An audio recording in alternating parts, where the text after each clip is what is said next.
if I can stop corpsing and just hold this laughter back for a second, Donna, we'll get this started. So good morning, good afternoon, good evening, wherever you are, whenever you're able to join us for this very special In Conversation With episode. I'm joined today by Donna Murray. Donna, we've been talking about doing another one of these for a while. I'm so glad that you've been able to kind of get the bus sorted, get to a place where we can do this. How are you? How's your week gone? I'm good, thank you. Yeah, busy week as always, out and about in the minibus. God, I just can't help being at beaches every day. It's just sorry, not sorry. Yeah, thanks. As most people know, I'm not actually by the beach this week. I'm down in London. We have had some of the most amazing revelations around the ex-military community and the kind of sexuality and gender question come up in the last couple of weeks. How's that felt for you? I think it's one of them things about, it's like, it's good for it to get out, pardon the pun.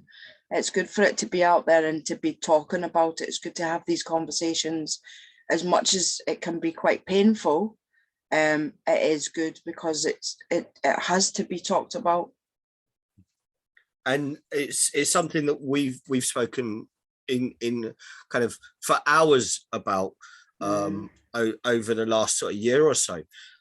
But in this conversation, we've got so much to go at, haven't we? Yeah. We've been talking about the support for ex-military community and blue light community for the best part of 3 years. And when we look at the way in which that's being presented to the outside world, it doesn't really kind of marry with the lived experience, does it? No, because it's shown in one way and it's hidden in the other. But that's the military. The MOD have hidden for many, many years stuff that's going on. That's about reputation, though. That's for us as soldiers at the time, not bringing the army into disrepute. And the army has its own history. It's a very long history. Yeah, the British forces in general, isn't it? Yep. And let's not forget, there is a reason why, of all of the armed forces, the army doesn't carry royal in front of it. They've had their own challenges with identity and leadership and loyalties over the years. So when we look at the therapeutic arena connecting to support, it can be a really daunting environment, can't it? Yeah, of course it can, because it's that not having that understanding. It's like what we've said before, isn't it, many times? You can be a therapist, but it's not possible for us to know everything about everything. We can only go with what we're presented on, but I think we've got a responsibility to understand different things that go on, obviously, for people, the challenges really that go on for people, and it's about being able to really empathize with that on their level. Yeah. And before we get into this in any great detail, I think it would be remiss of both of us, and I don't think either of us would want to kind of go without saying, the work that is being done currently within MOD to address things around sexuality and gender are welcomed. Definitely, yeah. But they are early steps. And as much as for the military, it will seem like huge steps, to those that these conditions and these environments affect, these are baby steps. Absolutely, yeah. It's like the foundations, if you like. Yeah. So today's conversation is as much to support the therapeutic professionals to understand that you can engage with those that have served, but please be aware that the experience historically within the ex-military community and that of the lived experience today and tomorrow is going to be different. Worlds apart, yeah.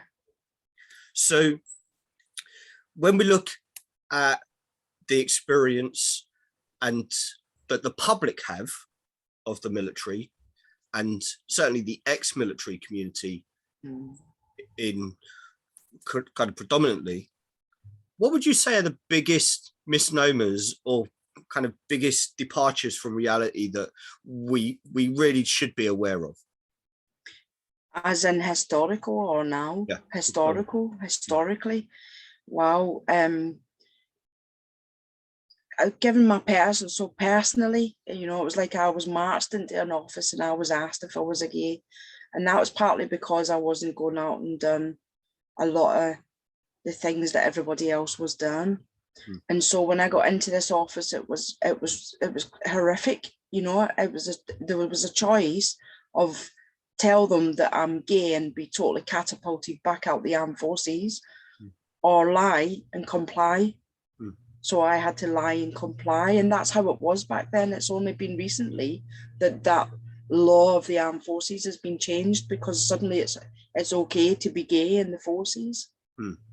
And yeah, when you imagine anybody being put into that situation where your employer is pulling you into an office, asking you about your most private sense of self, and your job is on the line, that wouldn't be tolerated anywhere else for the last, I'd say 20 years. Yeah, but I think one of the biggest things to remember as well, Dave, is that it's not, you know, come into my office, let's sit down and talk, you know, how you doing?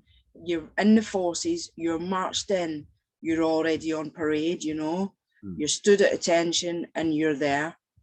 And it's that direct male in front of you as well, kind of being that forceful. This is how it is, or you go. Yeah. So it's not that difference, as well as, you know, the environment of being in a job role where it might be a cafe or it might be a cleaning company, it might be anything, to that environment that's totally rigid. Yeah. You know, the tone of voice, the way that things are done, you know, it's like that. You stood there petrified, horrified that what's being done. Yeah. But if you were in a cafe environment, you start having a cup of coffee, it still shouldn't happen. No way on this earth. But it's, can you see what I'm saying? It's just two totally different worlds. Yeah. And that's, I think, something that the civilian community generally would understand it would happen, but they would never put themselves in those shoes. No. And to have somebody who has experienced that level of fear and that environment of toxicity, now sitting as a civilian going, there are things I can talk to you about, we'll come to those in a second, but there are things that I can never speak about. And for a therapist to be able to say, but this is a confidential space, is never going to beat that, is it? No, because it's two, again, it's them two worlds apart, isn't it? When I have people, you know, even supporting friends, however it is, it's that shared experience, it's that appropriate disclosure as a generalized as well. And that often helps people to understand what they're going through, because it is that minority stress, you know. So let's just touch on, why is it that ex-military personnel, predominantly some blue light professionals, and we have to put that into the mix as well, there are some blue light professionals who will not be able to speak about things that they've experienced as well, but within the military, why is that? The Secrecy Act. There you go. Her Majesty's Act of Parliament. the National Secrets Act. That we all signed that on that enlistment. Yeah. And this is something that for a lot of therapeutic professionals who abide by confidentiality to the ninth degree. I mean, let's not put too fine a point on it. This is probably the most confidential profession when it is delivered ethically that there is outside of the military. But we also know, and we have seen, how those breaches of confidentiality in the therapy arena happen online. Yeah. What does that do for anybody that has signed the Official Secrets Act and is being told, you need to go and speak to a therapeutic professional? Yeah. It's within that environment, it's that trust, isn't it? It's that trust in that person sat in front of you is going to uphold that confidentiality to the bare bone of what it says. But again, it's them direct questions, isn't it? It's like when you've got an armed forces, in front of you, you've got a veteran sat in front of you.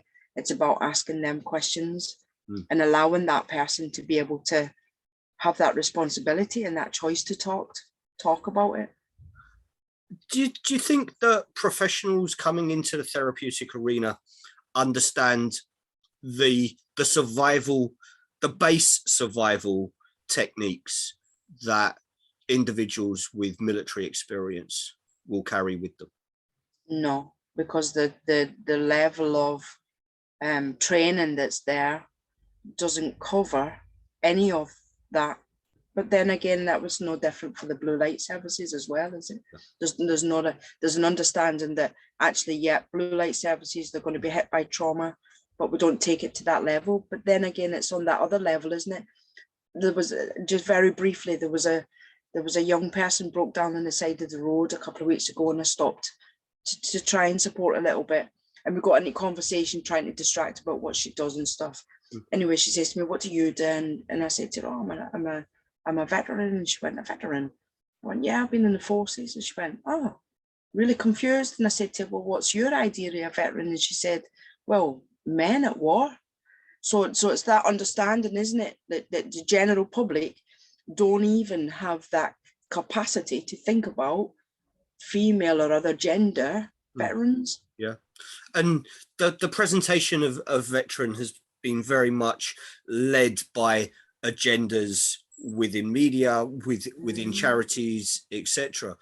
And female ex-military professionals doesn't really show in any great shakes, does it? No, it doesn't. And not even in the advertising, it's like the Queen's baton was being taken through the country yesterday and came through locally, but it was a male veteran that was asked to carry it. What about other genders? Yeah, just get forgotten. Yeah, and I think when we come to kind of the gender awareness, that even that phrase has got its own connotations in the public mind, doesn't it? Yeah. Gender awareness. Gender is not sex.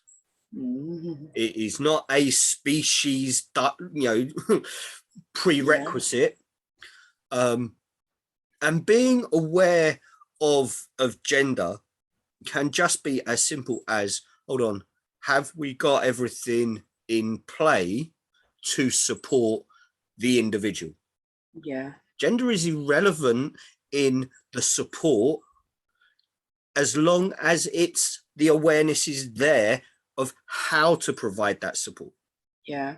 Some people say to me, it's like I've had phone calls and emails, can we talk about, I've got this client that's gay and can we just talk about how I can support them? And I'll pick up that conversation and I'll say, okay, how do you think you should support? Well, I don't know, because they're gay, and what do they need? And I'll just say, well, no different for anybody else. It's just that label. Yeah. And treat them the way you would treat anybody else. And that's the thing, isn't it? We've grown a fear around the divergence of humanity. Yeah. The military creates that for the individual that goes through that. Blue lights do as well. Let's not kind of, sugarcoat that side of the equation, because blue lights have got a very, very similar background growth in their organizational makeup, and that's created its own challenges for them. And obviously, I don't think any of us have lived under a rock to kind of hide behind some of those. But when we're looking at the therapeutic engagement with these communities who are shaped by very, very Victorian mindsets. They haven't evolved all that much. I reckon if John Peel turned up at a cop shop now, he'd pretty much recognize what was going on. Right. I think if the guys at Rorke's Drift turned up at a base, they might be a little bit confused. And that's a big difference. But for the therapeutic community engaging with those that have lived that experience historically, and that's, in essence, that's where that support will come for the vast majority. What would you want students and newly qualified professionals and those that are experienced and want to support this community, what would you want them to know, kind of as a standard, get this into the thinking? Understand your own beliefs around sexual orientation and gender, because a lot of us kind of start off with that belief. It's that what's the word? It's what's thrown at us, isn't it? It's like other people's stuff, and we pick it up that shapes the way we think about things. And so it's about them understanding what are their holdbacks, if you like, to being able to fully support or immerse themselves with that person that's there. So again, it's down to training, isn't it? It's like we can't train ourselves in everything that's there, or the issues, but we can understand it. But it's about being able to allow ourselves to understand it without the judgments that we hold that have come from other places. So because that's what creates the homophobia and transphobia, doesn't it? The biphobia. Yeah, and this is where APA kind of sits on the importance of therapeutic process for the professional, of the professional. So if someone's going through a training program to become a therapeutic professional, yet they don't undertake personal therapy, then how can they understand themselves? As you've already said, we cannot understand everything that is out there in the world. The only thing we can ever be a true expert on is ourselves, right? And that takes work. That takes just as much compassion and passion to understand ourselves, so we can respond to what comes into the room.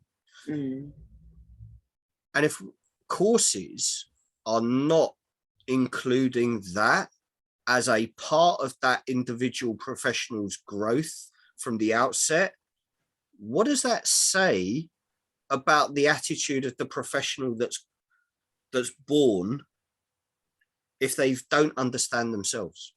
It's not fully immersing, is it? It's not it's not allowing ourselves to engage with ourselves. It's like we're putting that aside, aren't we? And I think that personal therapy is an opportunity, whether it's so for somebody that's on a course that hasn't got that opportunity to be able to do that. I think there has to be something within that person that says, do you know what, I am going to go and do that personal therapy, because it's the only way that I will be able to fully empathize with other people, by that immersing myself in me. And that self-awareness is fundamental to kind of all of the professionals that are affiliated with APA. It's part of that process. We're we're not going to shy away from self-aware is kind of the linchpin to effective engagement. But I think supervision comes into that as well, doesn't it?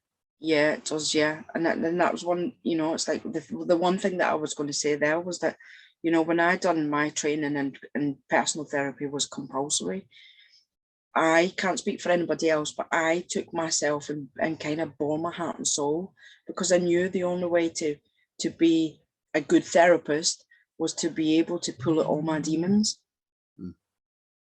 Yeah, those demons that hide. And I think if you don't do that, and you're to be able to do that in both clinical and management supervision, and pulling it, all that experience and embracing it as how you move forward. Yeah, and it's that acceptance that the textbooks can only give you part of the answer. Yeah, but your client has the other part. And as the therapeutic professional, whether that's as a coach, whether that's as a therapist, whether that's as a psychotherapist, a counselor, art therapist, drama therapist, you're using your knowledge, your understanding, and your experience as the bridge between those two elements. Yeah. When you look at the experience that you went through, and you look at the support that you now provide, if you would been able to access that support with that experience, how would that have changed life for you? Do you know what? Then this is something that I've asked myself many times. You know, it's like, and the reason that I do what I do is because I never had that support. If I had had the support that we offer as a service now, I wouldn't have gone through 16 years or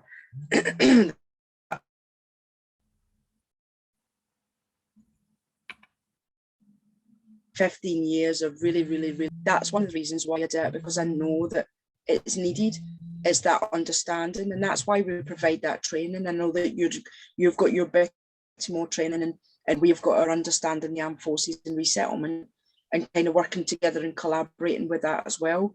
So that's why we do what we do, is to get organisations, individual professionals to come onto the training to understand how it feels not only to be a veteran, because we bring veterans onto the training, transgender, LGBT, you know, other sexualities, then it's about being able to get everybody to understand that. I said other sexualities there, I didn't mean that. I was kind of that LGB with the transgender, transsexual aspect. We bring people into the training and allow them to do the training and get the individuals to ask the questions, because it's that lived experience that's really important. And sometimes asking questions in a live setting is extremely tough. We get but that individual that's coming on the training wants people to understand them as an individual. And so they put themselves in that position. I've done it myself. I've done it with the university for about 10 years, so that other professionals, student nurses, student psychologists could learn that my experience can help them to learn how not to treat people. And this is where having those safe environments to ask questions, so that you are better equipped at being able to respond to situations as they arise, makes 100 times better sense than the I don't know, so I'll just skirt around it, I'll avoid this, I'll avoid that, because ultimately the client knows that's what you're doing, right? And I think as well, it's like you said there about, if what I'm doing now was what we could have had back then. I think the other thing added to that is that actually somebody would understand me as an individual, somebody would understand and empathize with my experience, but they would also have understood enough to help me to move forward. I had two professionals that have stuck with me since probably 1997, 98. One of them questions that I asked was, how do you know you're gay? And the response that I got from a professional, you can't be gay, you've got kids. The other one was this, so that was a community psychiatric nurse. The other one was a psychologist, and he had been in the forces, had said to me, had come out to my house and said, it's not like you've experienced anything really, is it? Wow. So them two responses to me were one of the reasons why I thought this needs to change. And that was, yeah, it's a question that I kind of put to one side to go, you know, what was that linchpin turning point for you? And you know, you just taking it straight out of the script. Sorry, mate, I've just blown that one right out of the park. That was a Celtic kick. Hey, look, I mean, what can I say? I absolutely love the work that you do. I love the passion that you have for the community that you serve. And, you know, APP has made no bones about its support for the communities that you work with, as well as others. But when you look at the support platforms and you look at the training programs, and then you look at what's coming out from the ex-military experience, but also what's coming out from the LGBT community, LGBTQ plus community. This is why in New Zealand they call it rainbow community. See, we just say LGBT, you know, because it kind of covers and it would sometimes we go through the whole alphabet, but that's okay. And you know, rainbow communities, right? I can't do the New Zealand accent, so I won't try. But the rainbow communities, the ex-military community, institutionalized environments. Yeah. Right. and let's be honest, society is an institutionalized environment, right? Yep. So anyone who challenges or exists in their own space that challenges that establishment is always going to find it tough to find their feet, right? Gotcha. Yeah. But what do you see as the positives that are coming through now? I think it's the acceptance to hear what's there. You know, there's a lot of people that are entrenched in their ways and really, really struggle to make changes. But I think it's the acceptance to want to know more. But the hard part within that as well is like that ticky box exercise that you know, I have to do that. I have to do the LGBT, I have to do the Black, I have to do the you know, all the things within the Equality Act of 2010. But that's a need, that's a must, isn't it? That's what people want to do. Well, but there's that other aspect of people really being interested in what they want to do because it's the right thing for them. And this kind of links into the whole question of equality, and can you get true equality by having identification labels external to you as an individual? By putting on the labels that somebody else says, well, these are the labels we're going to recognize.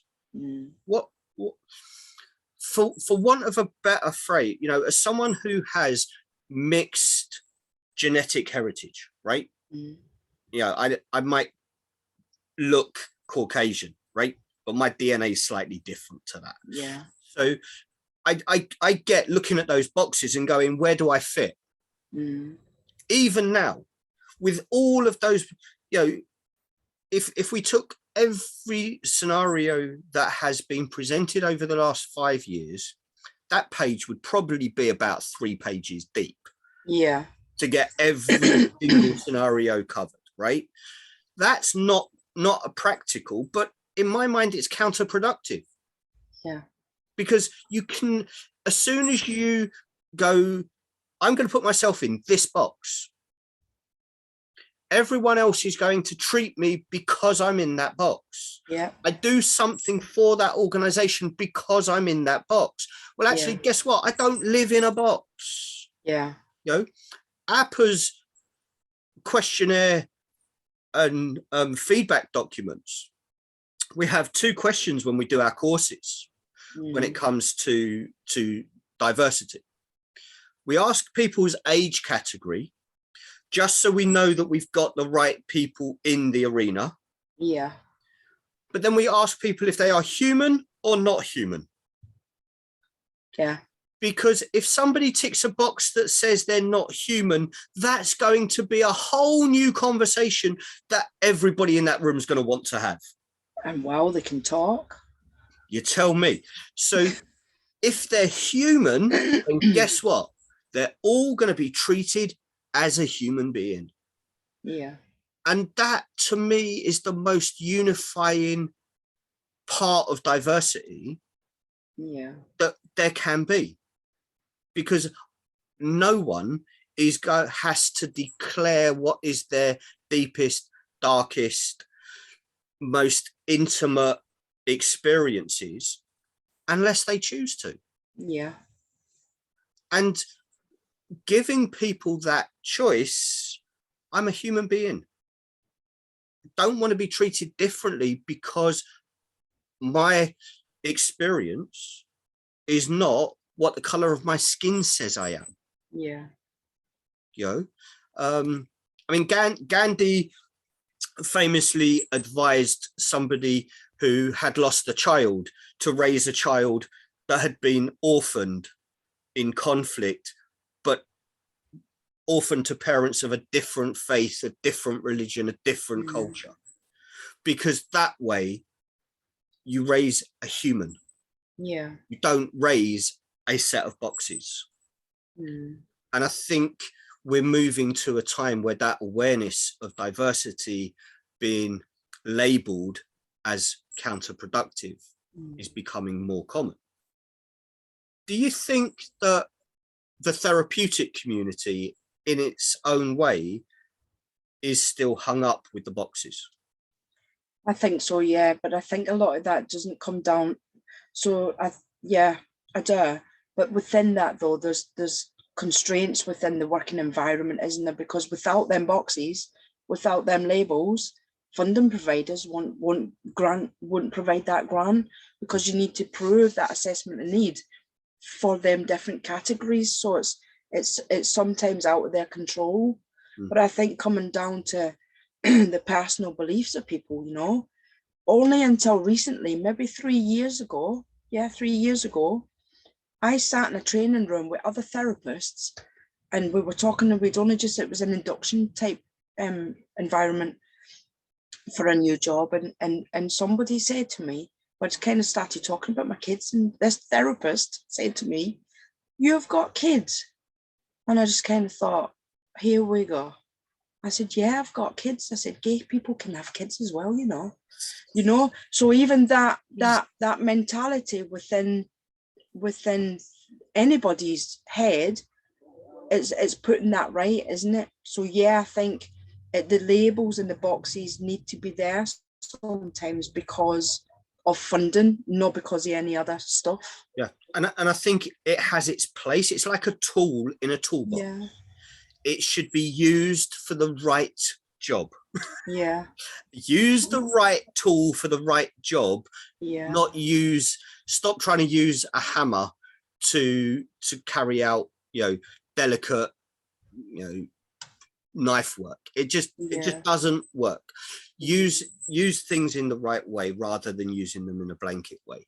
And if you think about the therapeutic engagement, the equivalent would be treating absolutely everybody based on a label and never actually dealing or looking at or exploring or understanding the individual, because you're only working at the label. Yeah. And in the therapy room, that's counterproductive. Yeah, because that label keeps people in there as well, isn't it? Without looking at that bigger stuff.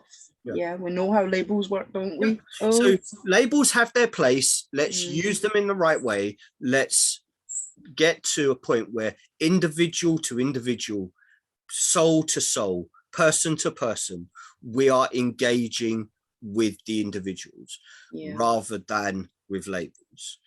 But 9 times out of 10, I've found that actually I can go into a room with a label,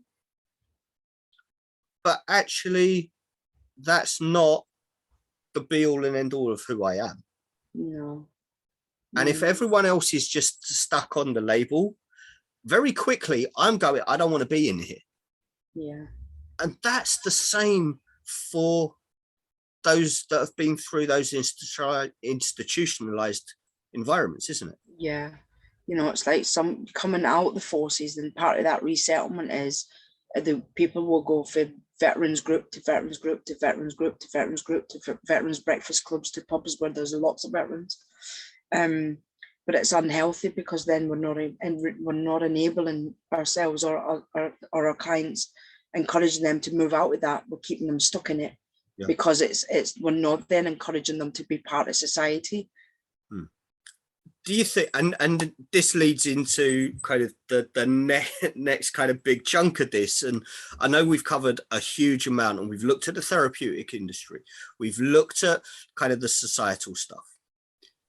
The third part of that is looking at the individuals with those experiences. And do you think that example of someone who's going from one group to another within the same circuit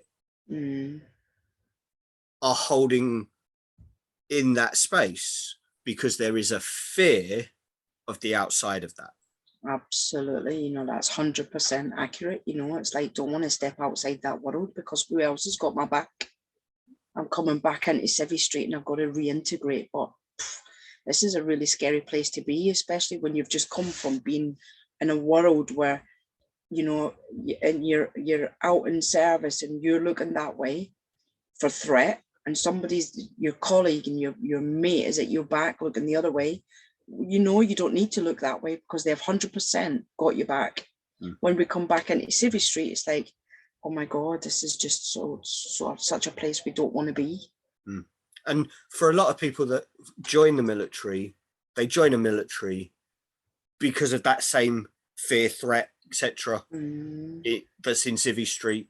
They join it, they get that community, they get that support, and then that's gone. Yeah, totally. Not just that, it's not just that support, it's that camaraderie, it's that banter, it's that world. And for a lot of people might have been not had a choice to come out with that. They might have been catapulted into Civvy Street, medically discharged, dishonorably discharged.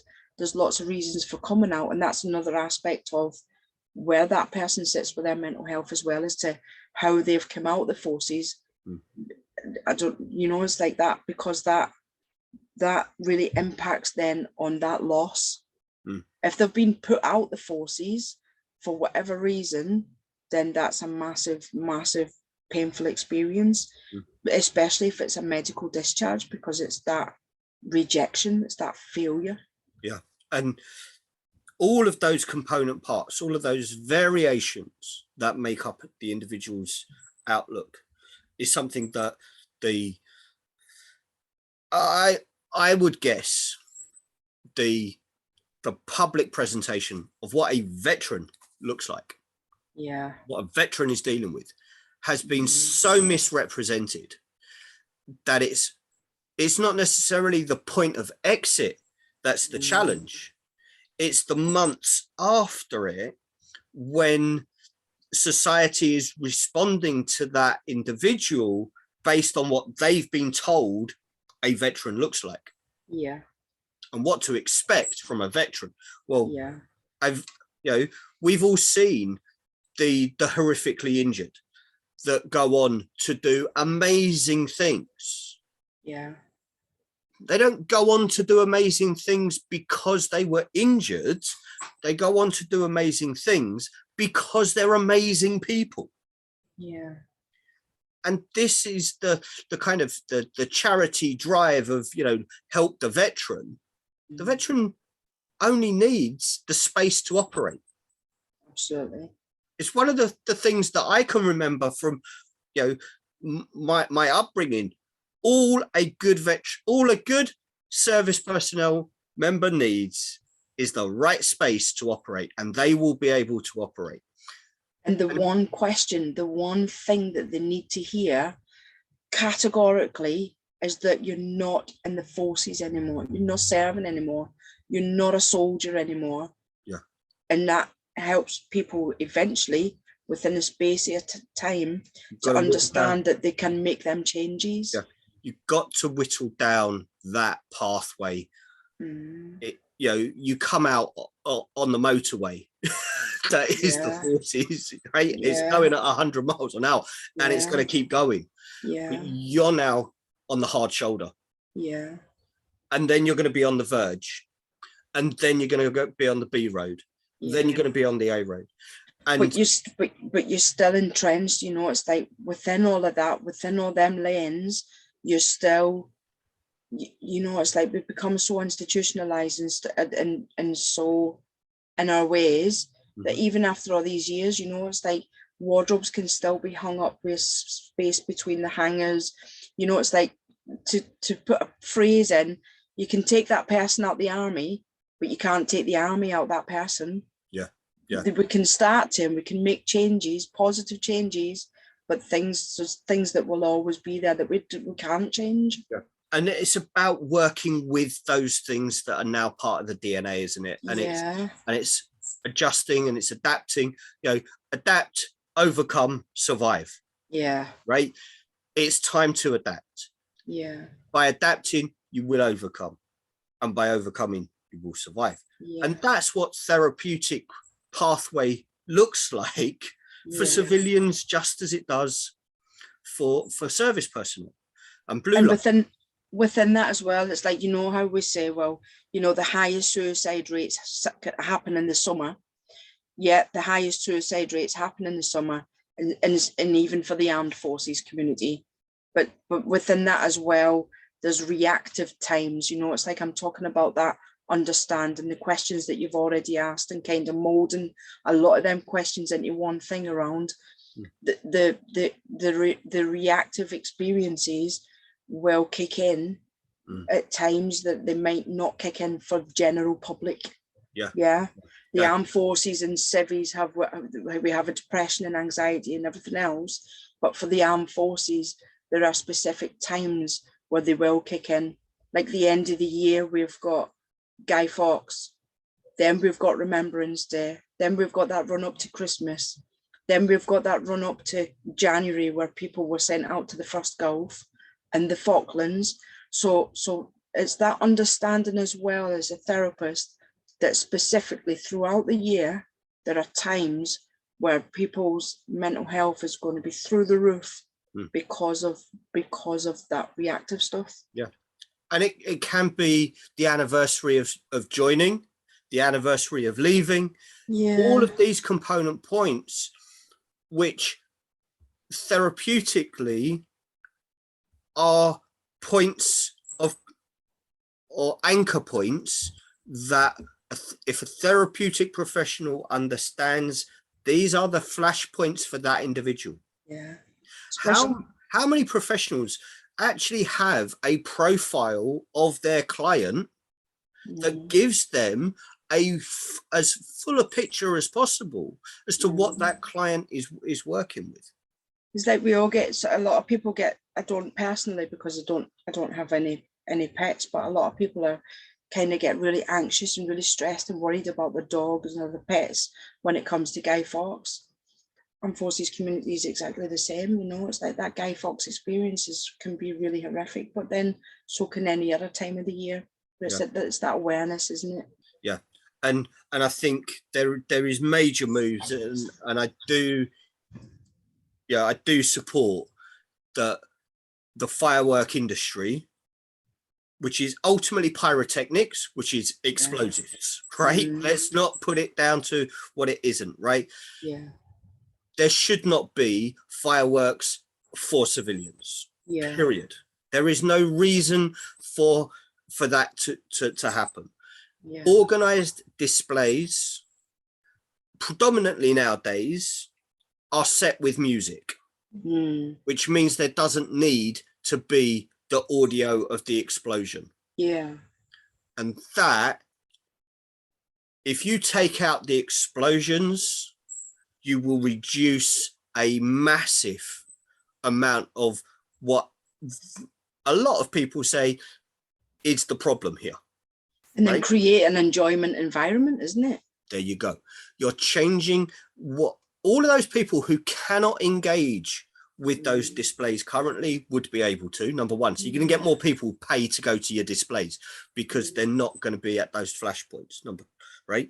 But number two, the largest objection is around, as you say, is around pets.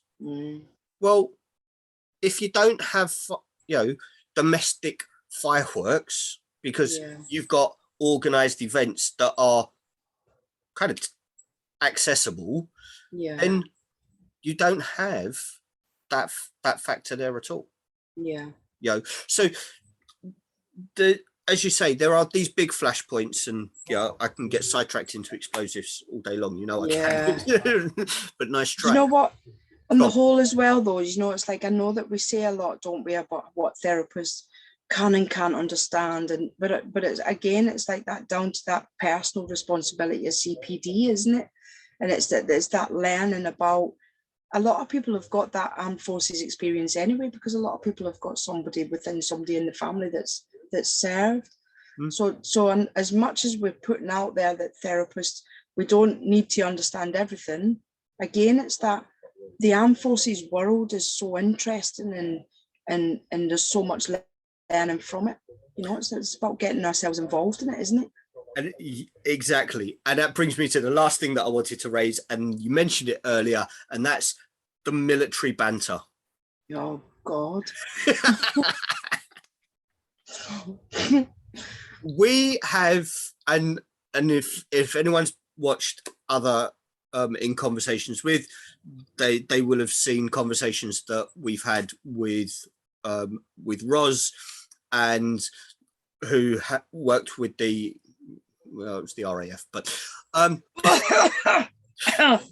Roz will laugh at the fact that we're laughing at that, because within the military there is a banter that has always been part of that survival and that bonding that has grown resilience, hasn't it?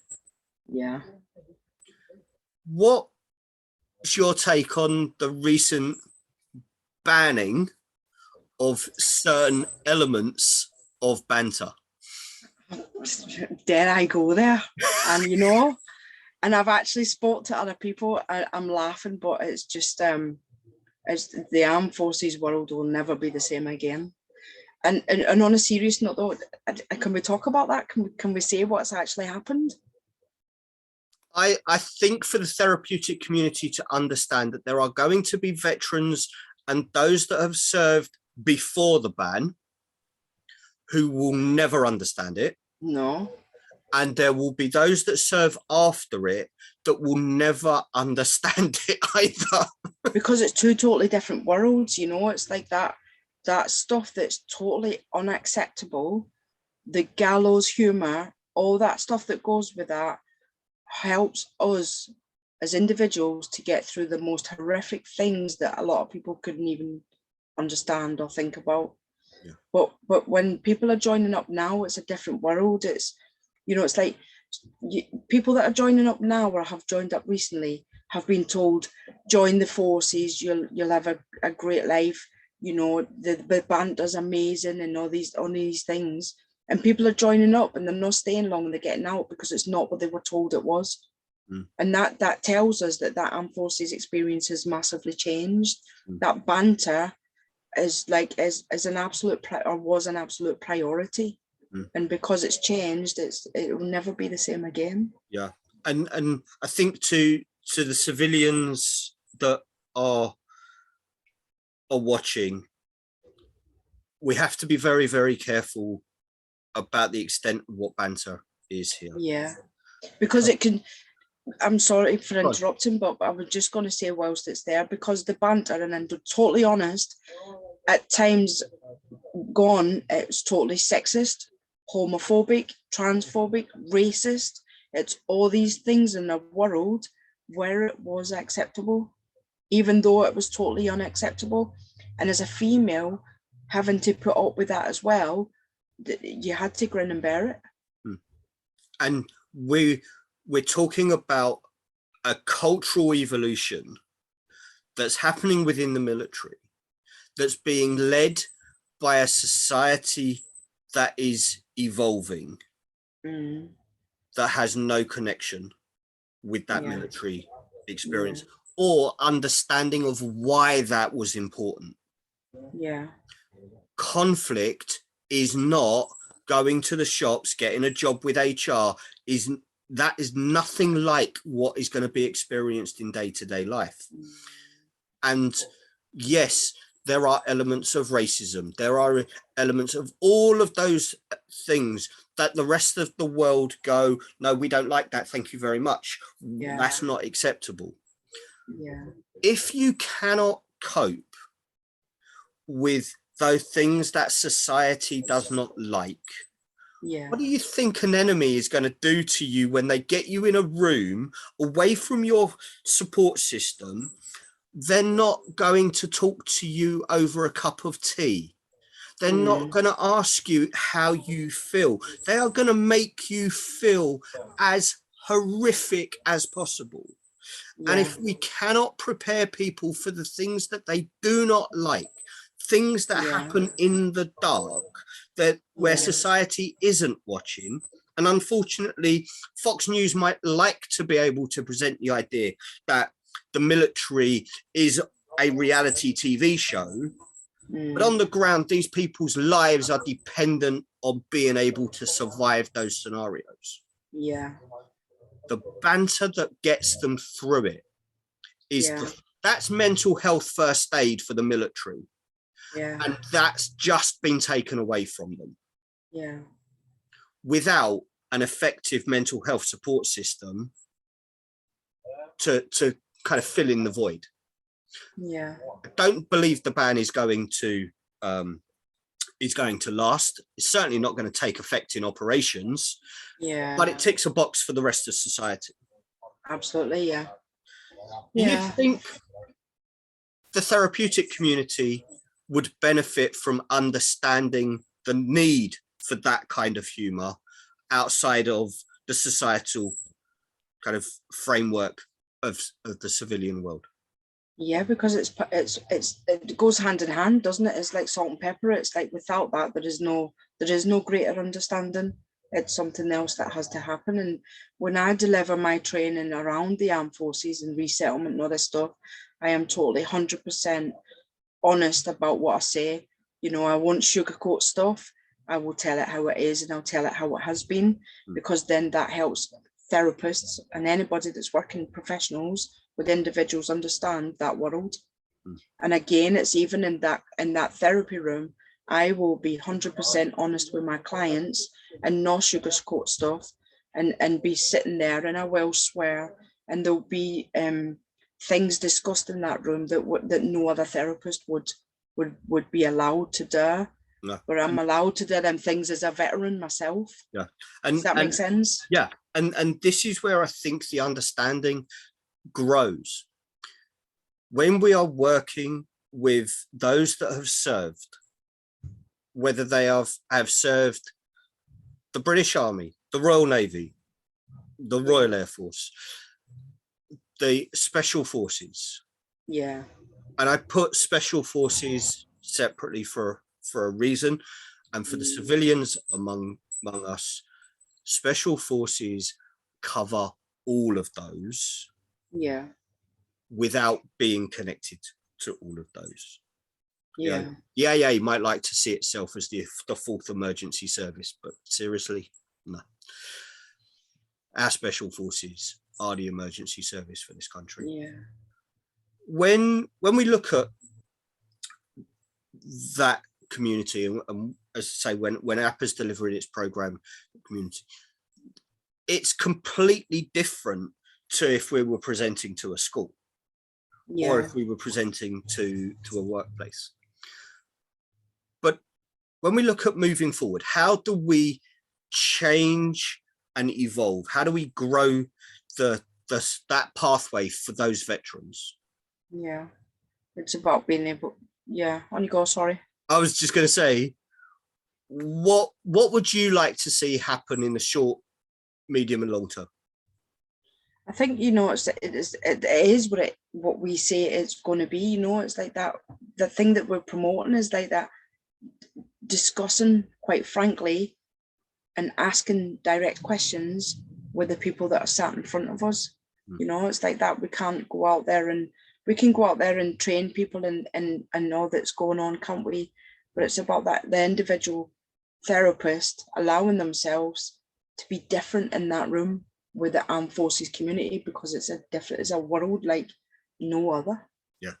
And one of the things that APA is kind of always supported is the BITIMO program. Bag it, tag it, move on. Yeah. It's the very same thing that the military go through. We bag our kit, we tag it up, and we move on. Yeah.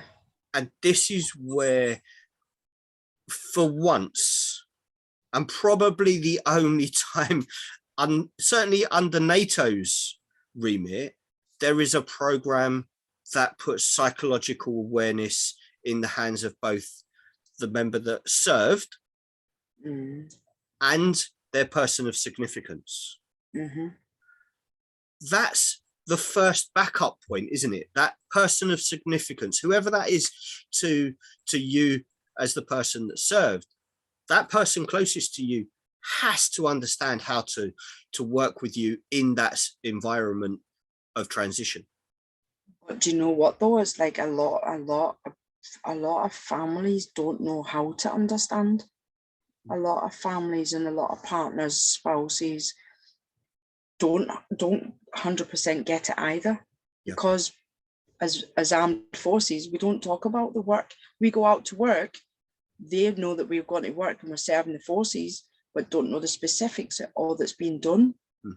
So even that and that family needing to be supported as well when that serving comes out, and then as a veteran, it's there's two parts to it, isn't it? It's like we need to support that family and we need to support the veteran, because that family doesn't understand. Yeah.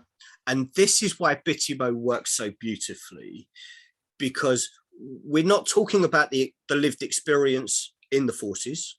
We're looking at the psychological building blocks moving away.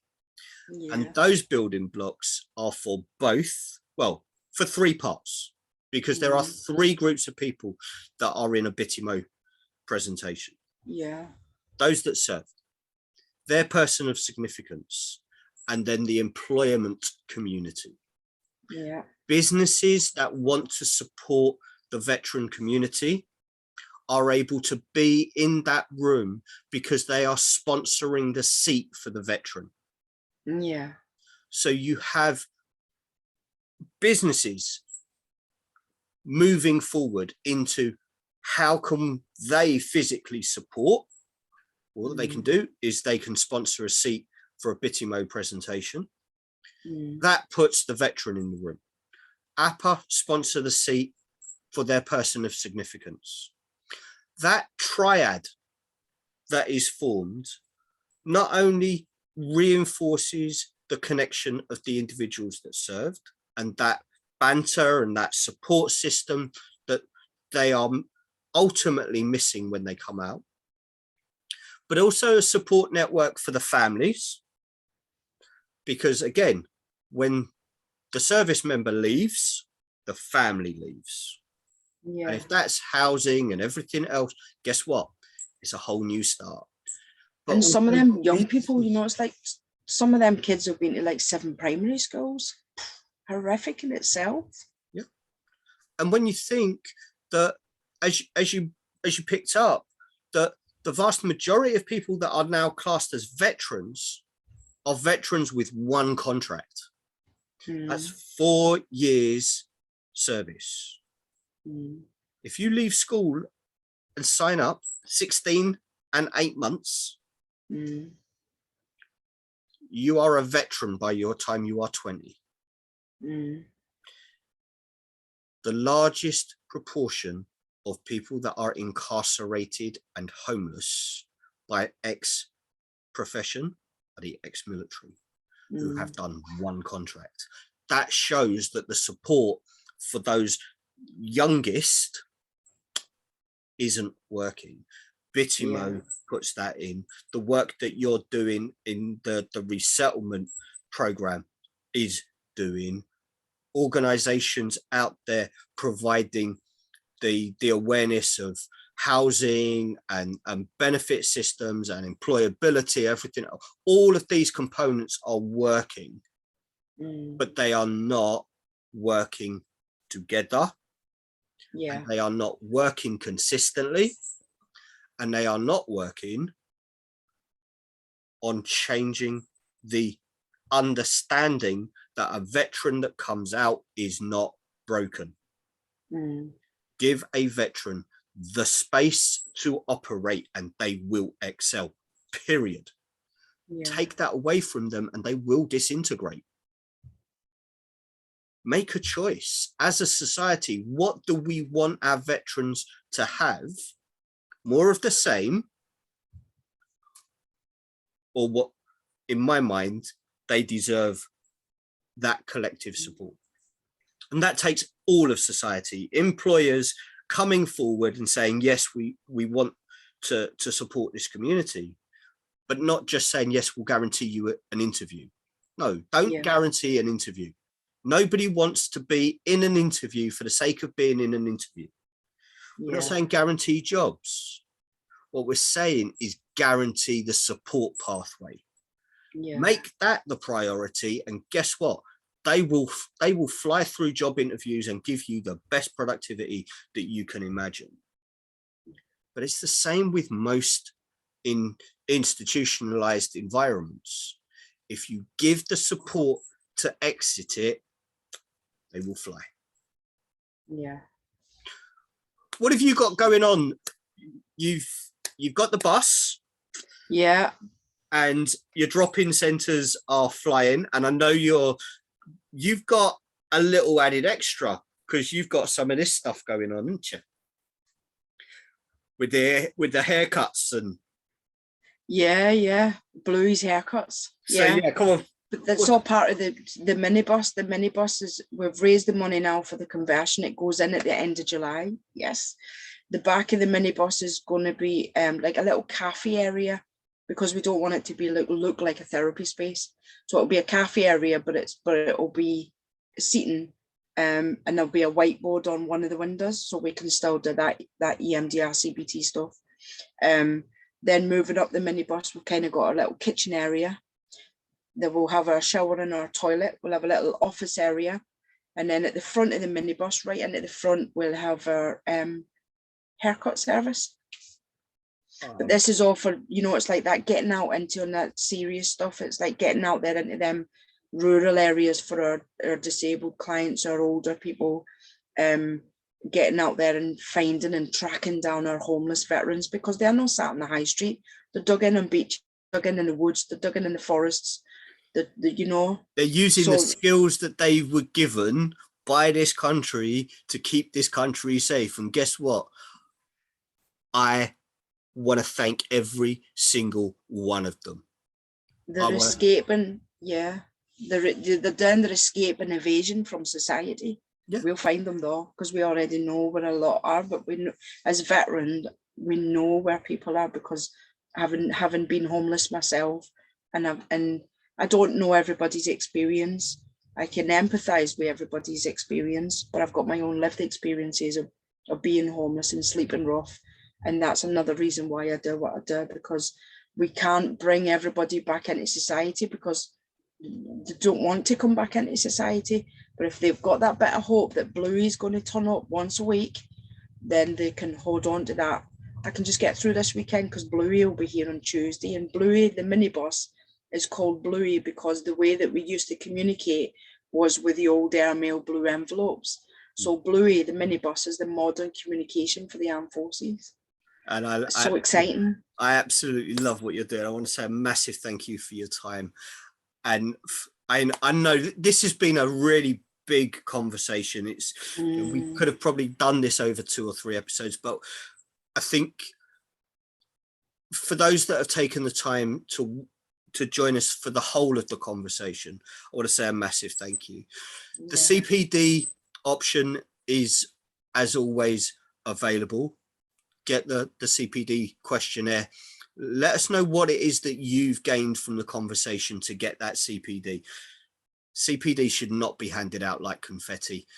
This has to have a value to you, to your clients, for that CPD to be issued. Donna, keep doing what you're doing. Thank you. I can't wait until we have a session or a series of sessions set up where we're on the same stage. Vonnie is, as most people will know, Vonnie is the child of the forces. Yeah. And don't I know it? I absolutely love the way in which Siobhan has been able to build her understanding and bring her therapeutic understanding into the mix that works. And we've developed Bitimo into something that truly works for that triad and runs alongside the work that you're doing and bringing those people together.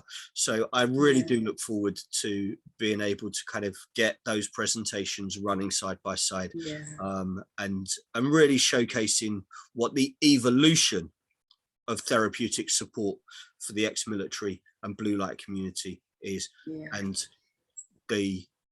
have more Bitimo champions out there, kind of getting that message across, because as you know, you're the prime, the living example. No matter what the horrific history, the therapeutic pathway to a successful outcome is possible. And I'm just going to finish on that by you saying that, it's like, categorically 100% true what you've just said. The biggest thing for me was finding the therapist that 100% was there with me every moment, even in them moments where I was absolutely distraught. Every time I looked back at her, she was there looking at me. And that's it, is that therapeutic relationship. Without that, I wouldn't be where I am today. And that relationship actually gave me the understanding and the want to be a therapist, because I sat there and I thought, I want to be like you. And that is something that I think any human being, having that validation of connectivity, and no more than that. But we've connected with somebody to the point where they actually are choosing and making choices based on that connection. That connection is a phenomenal place to be. I won't go back into it all because I know that we're coming to the end, and it's like at that point that I came in contact with that person, I was suicidal. I was in my mind at the end of my life, and without that relationship, she kept me alive. We did it as a team, but ultimately it was that connection that kept me alive. Now, I know we've spent a large portion, if not all of the conversation today, focused around the ex-military side and the blue light side, but you are so much more than just the ex-soldier, just as Roz is so much more than a former member of the RAF. Sorry, Roz. Leave it. Won't go there. But there is a huge conversation happening on the back of Dame Kelly Holmes's recent documentary around her experience of sexuality within the military. Yeah. And it would be wrong of us before we close not to thank Kelly for reaching the point she has where she can tackle her fears about opening up and becoming more comfortable in her own skin. And Yeah. having watched Kelly live on the track when I was racing, I can't think of a better individual to speak for the military on this scenario, but also as a human being. What she has brought to light is the experience of so many others. Yeah. And I wish her well in her journey of her own personal acceptance. But before we go, with a conversation to come around just the sexuality and gender awareness later, what would you like to say to anyone that is serving or recently served about taking support? You know, it's like things have changed just, you know, slightly within the armed forces, and that, you know, their acceptance of, yeah, we look after our LGBT community. But for anybody that is serving or anybody that has served, access that support if you need it. You know, it's like, don't hold it in, because you don't need to stay in there with all that internal homophobia, that internalized transphobia, that internalized biphobia. It's about being able to take yourself outside of that as well and be able to access support if you need it.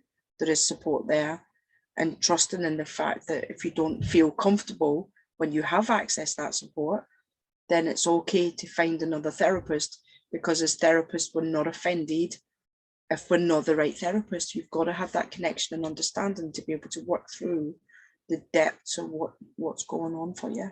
Yeah. Having a self-aware having a self-aware therapeutic professional is second to none. Yeah. And APA's directory has every single one has gone through that self-awareness. Can I say as well as though, just very, very briefly, because the battery's actually running out on my laptop as well, but very briefly though, you know, it's like part of that marketing material for us as therapists is like, incorporate the rainbow into any part. It could be in the pupil of the eye, or the front cover of your newsletter or your flyers or your business cards. Incorporate the rainbow, and somebody looking at that then thinks, actually, they're there. That's not just about the NHS. The rainbow's about LGBT community, and yet somebody within that organization or that person that's advertising understands, and so I can go there. Yeah. And when we're looking at the therapists that are working in and around these arenas, please know you do not have to be an APA member to be recognized as a specialist in these areas. Yeah. Okay? All you have to do is be open to letting people know why you are a specialist, because ticking a box ain't going to cut it for one of these award badges that Donna and many of our other members already carry. I want to say a massive thank you to you. We will see you again in another conversation very, very soon. For anybody that has watched, thank you very much. Please, please, please, if you want the CPD validation for this session, get the questionnaire in the description, get that back to us. That's the only way the public will know that what you have done for CPD has been validated. You haven't just watched a video because you needed to fill in some hours on a form. Okay, take the time, let the public know what you are doing for your CPD is valued. For now, I say a massive thank you. Take care. Bye for now. Thank you. Bye.